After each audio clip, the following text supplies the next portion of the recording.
In this video, we're going to talk about non-essential clauses in the SAT writing. So what's important to know is that a non-essential clause is information inserted between the subject and verb of a sentence. It typically starts with W words such as who and which, do not complete a sentence, nor are they independent clauses. So a non-essential clause is a clause you'll find that adds some context to a sentence, but ultimately is non-essential.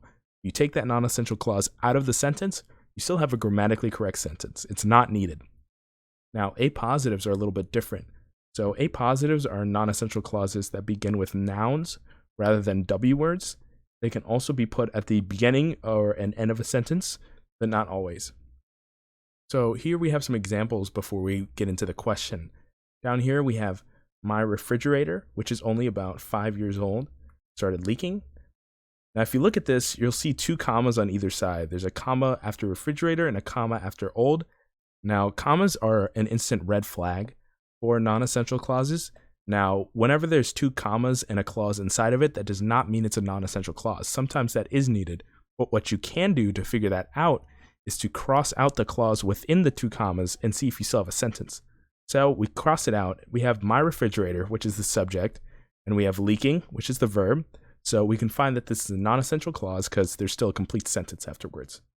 Some side notes, non-essential clauses can't end a sentence. If you end a sentence with which is only about 5 years old, you're not going to have a complete sentence. You can't have a sentence that is just which, or generally those W words cannot make complete sentences on their own.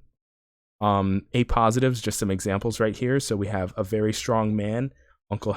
So moving on to the question at hand, we have here the sandhill crane, a large bird native to North America, has the longest fossil history of any extant bird at 10 million years.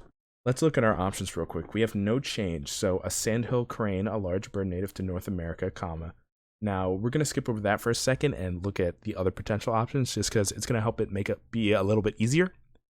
So we have crane dash, a large bird native. Now, having a dash and then ending that clause with a comma is not a correct use of pronunciation, so we're going to just get that right out of there. That would still make a dependent clause inside a non-essential clause, but it's just weird. So crane, comma, a large bird, native, comma. So comma between native and to doesn't really make sense grammatically. Native to North America is a normal phrase, so we're not putting it there. Now we have crane, comma, a large bird, native. Now this is actually what we're looking for. So if we put a comma there, we have a large bird native to North America, which is a dependent clause. We can take it out. We'll have the sandhill crane has the longest fossil history. Makes sense. So we're going to have D as our answer.